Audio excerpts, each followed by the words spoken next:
Assalamualaikum warahmatullahi wabarakatuh. Perkenalkan, nama saya Andini Putri Muhammad Nur. Saya adalah salah satu peserta dari program kebimbaan di Bimba Ayu EO. Kali ini saya akan menjawab beberapa pertanyaan pada tugas video yang kedua di program kebimbaan. Langsung saja ke pertanyaan yang pertama. Pertanyaan pertama adalah, apa yang sahabat pahami tentang dasar hukum dalam menerapkan metode Bimba? Oke, yang saya pahami adalah pembelajaran yang kita tahu sebelumnya ketika kita di sekolah, di rumah, yaitu dengan cara menghafal.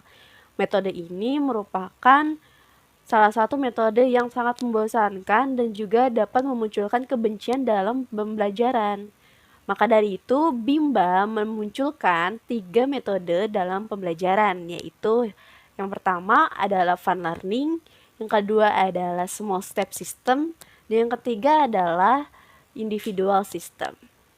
Langsung saja ke pertanyaan yang kedua, apa yang dimaksud bermain sambil belajar?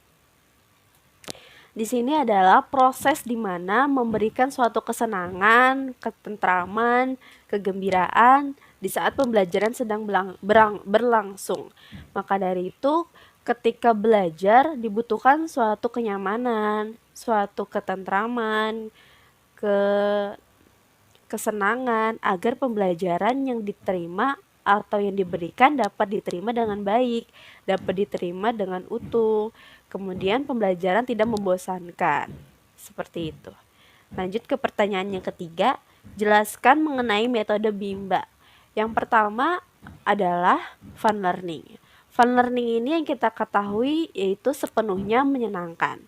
Jadi pembelajaran diharuskan untuk sepenuhnya menyenangkan. Seorang motivator harus memberikan suasana yang menyenangkan setiap saat agar pembelajaran dapat berjalan dengan baik. Kemudian murid-murid juga dapat menerimanya tanpa menimbulkan kebosanan atau malas untuk mengikuti pembelajaran. Kemudian yang kedua ada small step system. Small step system ini adalah tahapan di mana pembelajaran sedang dilakukan. Jadi di sini juga kita harus melihat bagaimana kemampuan si anak, bagaimana kegemaran si anak, sehingga di saat memberikan suatu tahapan mereka dapat menerimanya sesuai dengan kegemaran dan kesenangan mereka.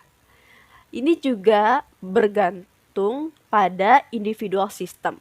Nah, pada individual system ini motivator disuruh untuk mencari tahu apa sih kegemaran anak itu, apa sih kesenangan anak itu, sehingga dari kesenangan itu dapat dijadikan sebagai media untuk pembelajaran. Mereka dapat senang, lalu mereka juga akan mendapatkan pembelajaran. Jadi minat belajar yang mereka lakukan itu akan berkembang, seperti itu. Kemudian pertanyaan yang keempat, bagaimana hubungan antara fun learning dengan bahagia? Fun learning itu tadi yang sudah kita ketahui bahwa pembelajaran yang sepenuhnya menyenangkan. Jadi pembelajaran yang menyenangkan itu pasti akan membuat kita bahagia.